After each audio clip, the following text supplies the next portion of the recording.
Muy bien, hermanos, pues vamos ahora a leer la lectura, la palabra en el libro de los Hechos, en el capítulo 5. Continuando con la lectura, donde la dejamos la semana anterior, en el capítulo 5, pues en el versículo 19, y vamos a volver a leer hasta el versículo 32. Y dice así la palabra del Señor. Mas un ángel del Señor abrió de noche las puertas de la cárcel y sacándolos dijo: Id puestos en pie en el templo, hablad al pueblo todas las palabras de esta vida.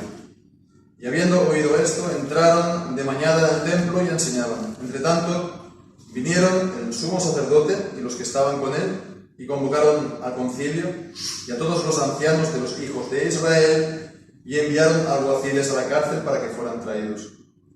Mas cuando llegaron los alguaciles y no los hallaron en la cárcel, volvieron y dieron aviso, diciendo: Ciertamente hemos hallado la cárcel cerrada con toda seguridad de los guardias que estaban delante de las puertas, mas cuando abrimos a nadie hallamos dentro.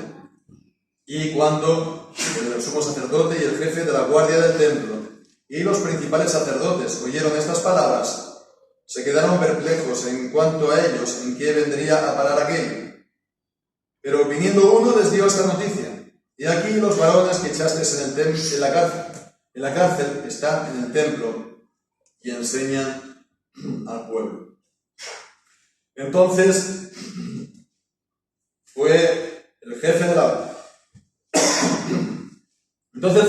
la guardia con los alguaciles y los trajo sin violencia, porque temían ser apedreados por el pueblo. Y cuando los trajeron, los presentaron en el concilio, y el sumo sacerdote les preguntó, diciendo: ¿No os mandamos estrictamente que no enseñaréis en este nombre? Y he aquí, habéis llenado Jerusalén de vuestra doctrina, y queréis echar sobre nosotros la sangre de este hombre. Y respondiendo Pedro y los apóstoles dijeron: es necesario obedecer a Dios antes que a los hombres. El Dios de nuestros padres levantó a Jesús, a quien vosotros matasteis colgándolo en un madero. A este ha ensalzado Dios con su diestra por príncipe y salvador, para dar a Israel arrepentimiento y remisión de pecados. Y nosotros somos testigos suyos de estas cosas. Y también el Espíritu Santo, el cual ha dado Dios a los que lo obedecen. Amén. El Señor bendiga su santa palabra. Entonces nos podemos poner en contexto, en la situación de lo que hemos leído. Los ancianos, los miembros del Sanedrín, del concilio, habían puesto a los apóstoles en la cárcel porque ellos estaban predicando.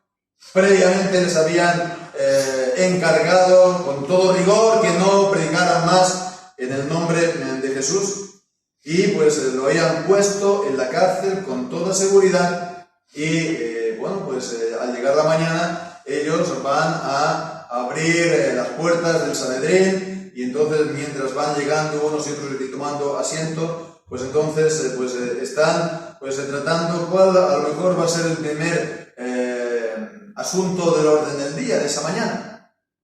Y sería pues entonces que comparecieran los apóstoles para juzgarlos, ¿no? Y bueno, pues entonces, ¿cuál podría ser la sentencia en ese caso? Si los apóstoles, hubieran comparecido sin más, los detienen, pasan la noche y los van a juzgar ya por contumacia, por rebeldía y por contumacia contra las autoridades, contra el sumo sacerdote, contra los miembros, los ancianos del concilio. Bueno, pues fijémonos que en el capítulo 12 el apóstol Santiago pierde la vida, el hermano del apóstol Juan, hijo de Zebedeo. ¿Por qué? Pues por unos cargos similares. Pero el Señor los libró, ¿no? Después de estar discutiendo, el primer asunto para hoy es que comparezcan estos locos tal vez que están predicando, ¿no?, por todas partes acerca de del que fue crucificado hace unas semanas.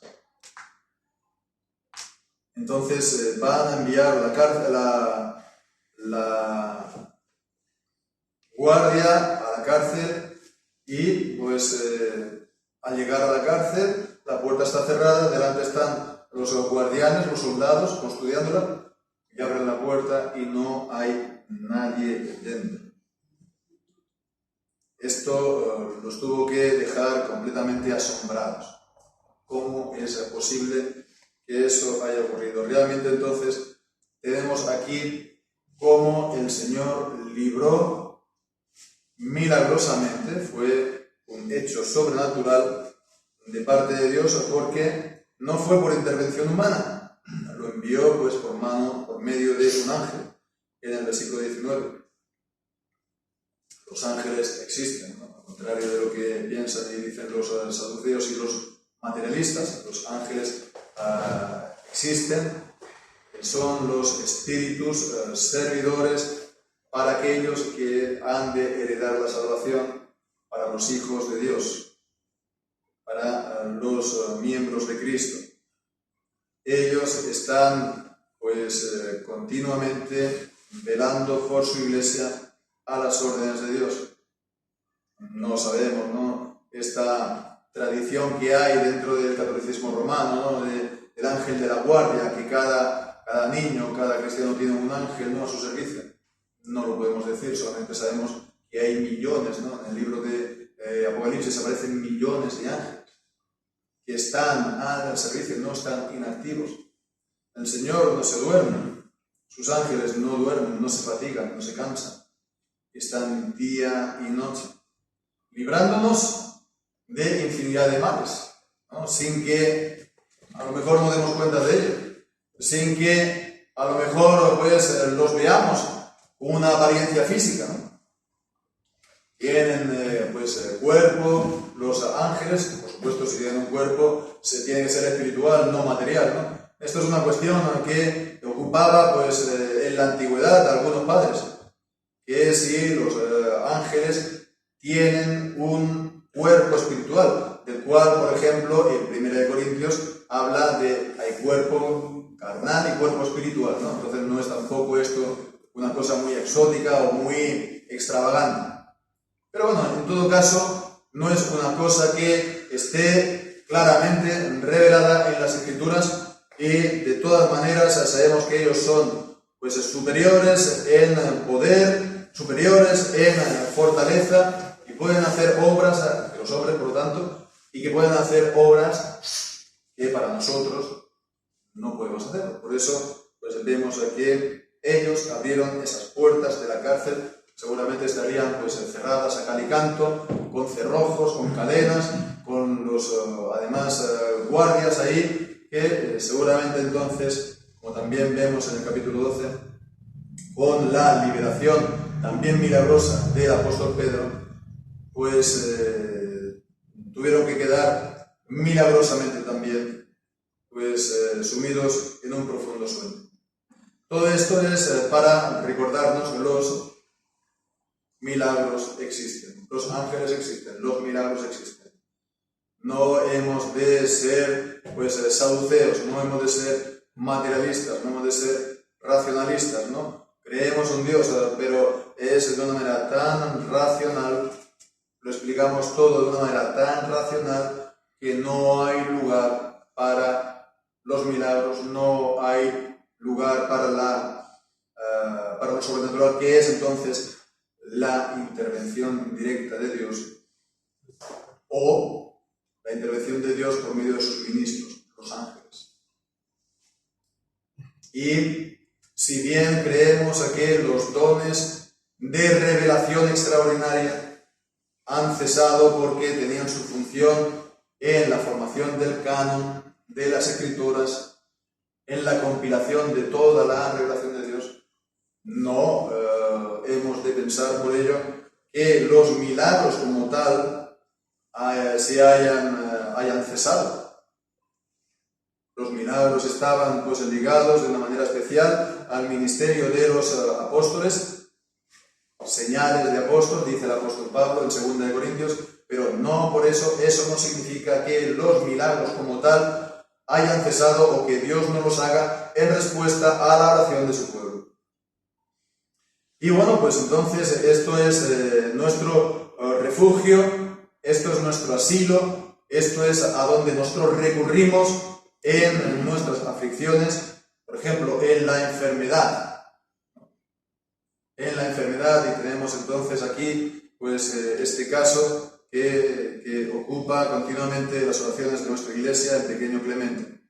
Sigamos, hermanos, orando, porque el Señor realmente escucha las oraciones de su pueblo y puede sanar, si esa es su voluntad. Pero estamos clamando por la vida del pequeño, por protección a diaria, al salir de casa, cuando salimos al trabajo, quién sabe, ¿no?, la de peligros que nos esperan en el camino, ¿no? No digo yo de santiguarnos como hacen pues en la religión antigua, ¿no? Pero sí el tener eso presente, sí encomendar el día, sí pues ser conscientes que allá afuera en el mundo hay infinidad de peligros de los cuales seguramente o sin duda el Señor nos libra en incontables ocasiones por medio de sus ángeles. Estemos orando por los nuestros, estemos orando por nosotros. Milagros también, por lo tanto, bueno, sí, ser librados tal vez de la persecución, ser librados tal vez de situaciones como esta, ¿no? Si uno está preso o está en una circunstancia de especial peligro para su vida, el Señor nos puede socorrer. Ahora bien, también hemos de pensar, ¿no?, que esto no es el salvoconducto para nosotros, ¿no?, que creer en los milagros o orar al Señor pues nos pueda, digamos, librar de todo peligro o librar de toda peligro de cárcel o estar en la cárcel con peligro de la vida. Si hubiera sido así, no hubiera habido ningún mártir en la historia cristiana. Sin embargo, el Señor ha querido pues de esta manera probar por una parte y después probar hasta galardonar a los hijos suyos, a que pues han llegado hasta ofrecer su vida por el Señor, como testigos de Cristo, de su evangelio, de su corona, de su palabra. Bien, pues la sorpresa, ¿no?, como decíamos en el concilio. Y pues le llega entonces noticias, ¿no?, en medio de ese desconcierto. Parece ser que me han dicho que tal vez están ellos en la puerta del templo. Y pues entonces a esa sorpresa se le añade ya un poco casi, pues eso, ¿no?, el asombro. Ya no sabes qué pensar. Han estado presos, tal vez con peligro de su vida, por esa rebeldía, se han salido de la cárcel, no se sabe cómo, y están otra vez ahí en la puerta del templo, predicando lo que se le había prohibido predicar. No es una manera normal de proceder, ¿verdad? La manera normal es, bueno, pues salir corriendo, ¿no? Bueno, en aquel entonces no había, pues, coches, ¿no? Y para ponerse a lo mejor en el maletero y traspasar así la frontera. Tal vez habría cuadrigas, ¿no? O habría un buen lugar donde esconderse, donde pasar desapercibido, ¿no?, pasar el tiempo. Pero vemos que al día siguiente, cuando ya abren las puertas del templo, están ahí los apóstoles predicando. Qué gran enseñanza es esta acerca de su diligencia, acerca de su valentía y sobre todo acerca de su obediencia, porque eso no lo hicieron por sí mismos, fue la palabra del ángel, versículo 20. Y puestos en pie en el templo, hablad al pueblo todas las palabras de esta vida. Las palabras del Evangelio se está refiriendo. Las palabras del Evangelio son palabras de vida, son palabras de vida eterna. Las mismas palabras dan vida si se reciben por la fe, si se reciben con una fe sincera y verdadera en el corazón, de un corazón contrito, humillado y necesitado de Dios, de manera que, pues esa es una fe que verdaderamente clama a Dios y Dios lo responde, y confía en Dios y Dios verdaderamente ve esa fe y le cuenta la fe por justicia, atribuyéndole la justicia del Señor Jesucristo. A esa fe verdadera le sigue pues las obras, como a una semilla le sigue el tronco y le sigue las ramas y los frutos. Tiene que ser así. El buen árbol se conoce por los buenos frutos. El mal árbol se conoce por los malos frutos. No hay malos árboles, hay malos frutos, no hay frutos. Significa que el árbol es malo. Significa que la semilla no es la semilla de la palabra de la vida, porque esa palabra de la vida da como resultado ¿qué? Vida eterna, salvación y una nueva vida en Cristo, una vida transformada por la fe y obediencia. Vemos, obediencia, segunda vez. Está aquí, vemos una y otra vez la obediencia. Y bien, pues entonces lo van a buscar a los apóstoles que están predicando en la puerta del templo. Y lo hacen con precauciones, porque dicen aquí en el versículo 26, temían ser apedreados por el pueblo. Temían ser apedreados por el pueblo, porque ellos tenían buen testimonio. Ahí hemos visto cómo el pueblo tenía temor de acercarse a ellos, cómo el pueblo incluso traía pues a todos sus enfermos, a los endemoniados, los ponía incluso que cayera la sombra de los apóstoles sobre ellos. Tenían un temor reverencial y un respeto por la palabra, y un respeto también por los apóstoles y por la iglesia, hasta el punto que si hubieran visto que alzan su mano de una manera pues con falta de respeto, el pueblo iba a salir en defensa de los apóstoles. Y a lo mejor iba a correr en peligro la vida de los alguaciles. A lo mejor. Y eso es, ¿por qué? Eso fue una campaña de marketing, eso fue algo que hizo los apóstoles por medio de su inteligencia o por lo que sea. No, eso fue dado por el Señor, a partir y a raíz del día principal, el día del derramamiento del Espíritu Santo en Pentecostés.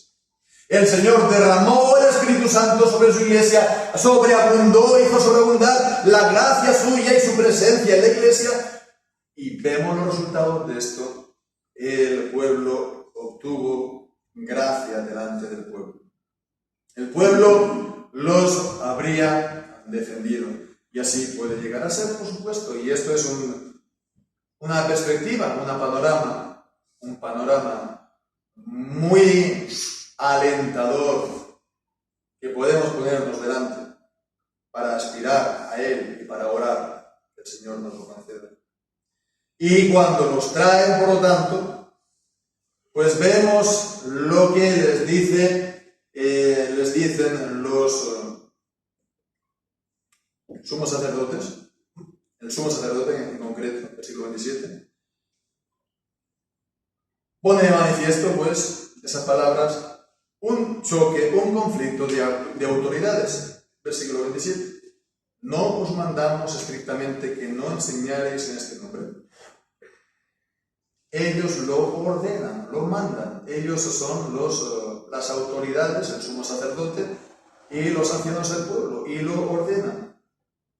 Y normalmente estamos ligados por la palabra de Dios a la obediencia a las autoridades Ahora bien, la obediencia a las autoridades no es absoluta o infinita, sino que está limitada por la palabra de Dios. ¿Por qué? Porque el siglo XXIX respondió Pedro y los apóstoles diciendo: es necesario obedecer a Dios antes que a los hombres. Dios es lo primero, el principal, porque Dios en ningún momento pide una obediencia ciega o una obediencia absoluta a las autoridades humanas. En ningún lugar dice que amemos al rey o a las autoridades humanas, o ni siquiera a cualquier ser humano con todo el corazón, mente, fuerza. Pero sí pide que amemos de esta manera a Él, a Cristo, a sus cosas, a su palabra. Amarlo con todo el corazón, alma, mente, fuerzas. Prójimo como a sí mismo, por supuesto, también. Pero la prioridad y el lugar de nuestro corazón por excelencia ha de ser al Altísimo, al Dios Todopoderoso, al único Dios vivo, al único Dios verdadero. A Él es necesario, es un deber de todos los hombres, sobre todo pues de su pueblo, de aquellos allegados a Él, cercanos a Él.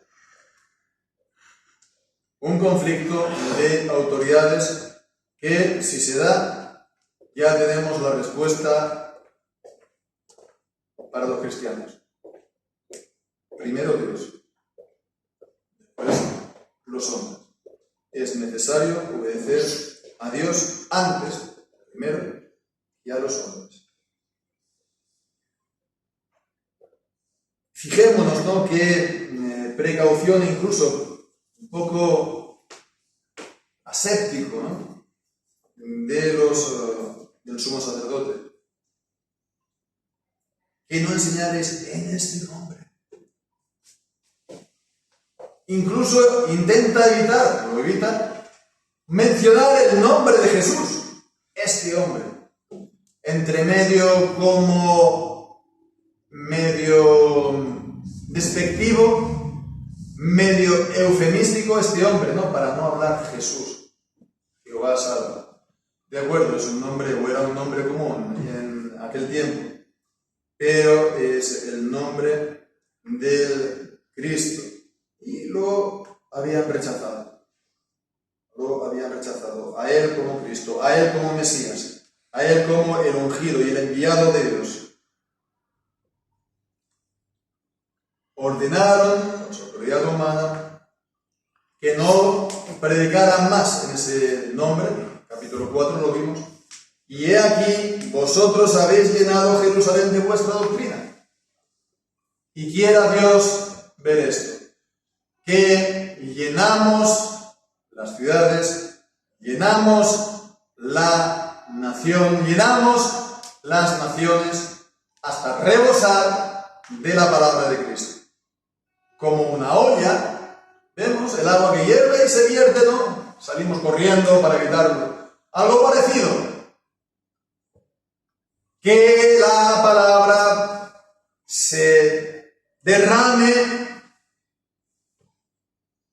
a partir de los muros de la iglesia por medio de sus voceros, pero también por medio de todo el pueblo como un ejército aguerrido que lleva la palabra de vida a los contemporáneos. Quiera Dios que lo podamos ver, que llenamos la ciudad, las ciudades, la nación y las naciones de la palabra de Cristo.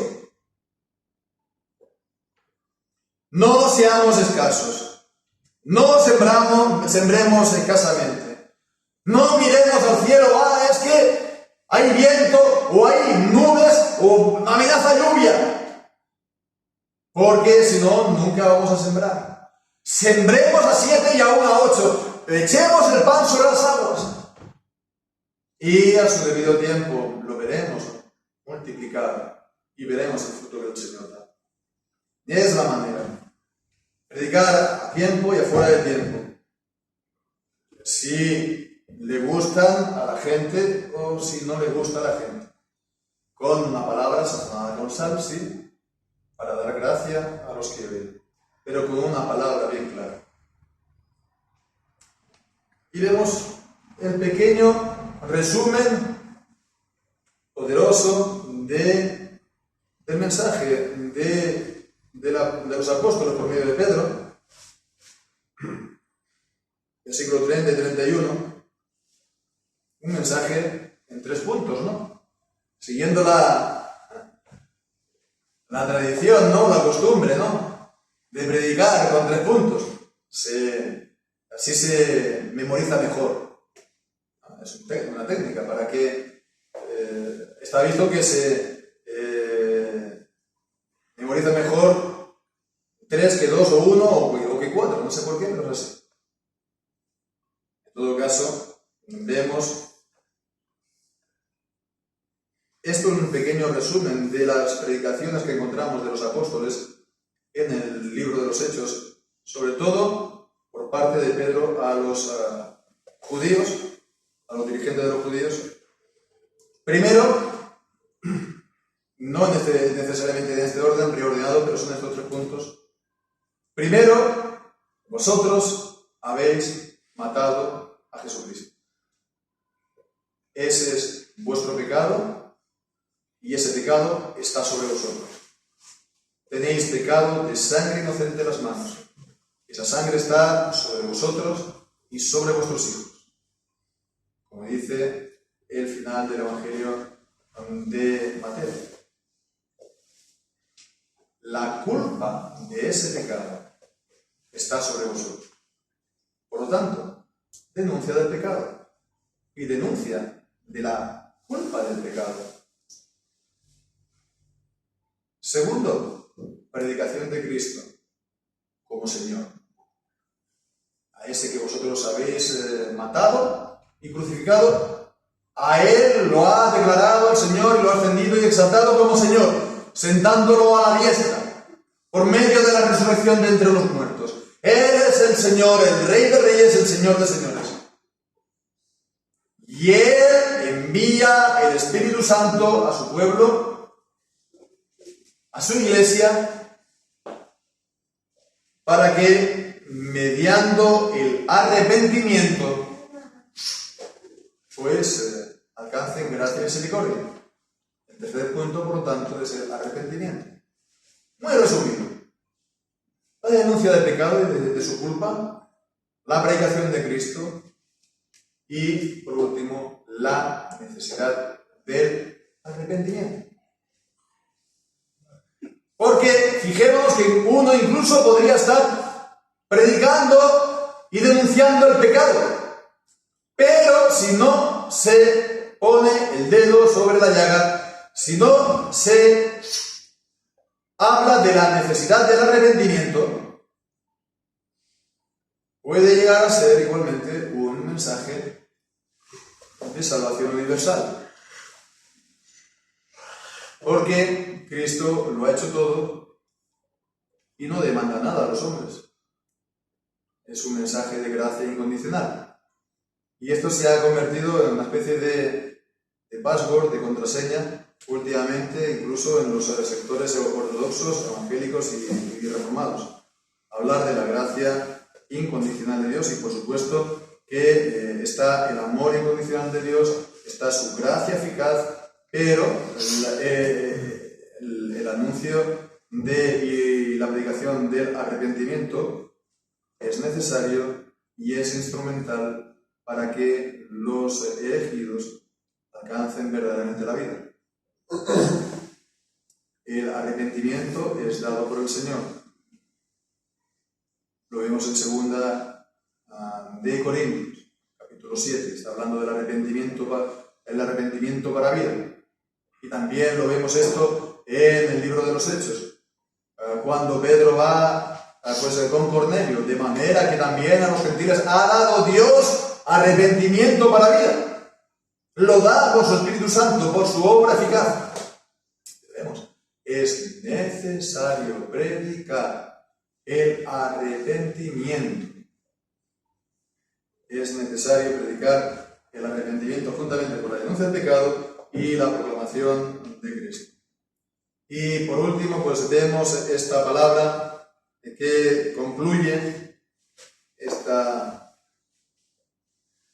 defensa, se puede decir así, de Pedro, en el versículo 32, Nosotros somos testigos suyos de estas cosas. Y también el Espíritu Santo. Él es un ejemplo aquí de, primeramente, cómo el Espíritu Santo da testimonio juntamente con nosotros. Los hombres predican y dan testimonio. El Espíritu Santo se sirve de ese testimonio y Él también, a su vez, lo confirma. El Espíritu Santo da testimonio por medio de la palabra o por la palabra y también juntamente o con la palabra. Por y con, como está también en la confesión. Por medio de la palabra es el instrumento, pero también Él juntamente con la palabra, Él personalmente confirma. Y también lo vemos eso en Romanos capítulo 8, cuando habla de la seguridad de la salvación. Dice que el Espíritu da testimonio juntamente con nuestra conciencia de que somos hijos de Dios. Nuestra conciencia nos lo dice porque vemos que realmente hemos creído y obedecido, pero también el Espíritu Santo da ese testimonio. Da ese testimonio a nuestro corazón. Bueno, en ese caso, ventilador otra vez.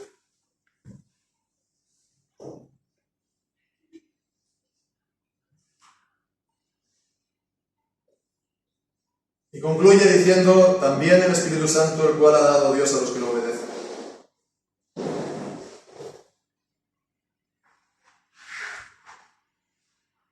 Hay toda esta obra de la salvación que comienza en Dios y es la gracia de Dios que nos previene antes de la conversión, que en el momento de ha llegado el momento también, nos capacita y obra eficazmente en nosotros el llamamiento eficaz, ¿no? Y todo esto es fruto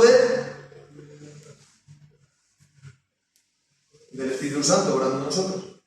Y el Espíritu Santo obra en nosotros, por su amor que Él nos tiene, que Él nos ha elegido y nos ha destinado para ser partícipes de Cristo.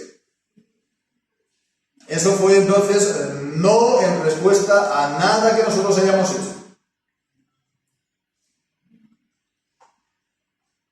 Dios no buscó el amor en nosotros, sino que lo creó y lo hizo surgir y brotar en nosotros.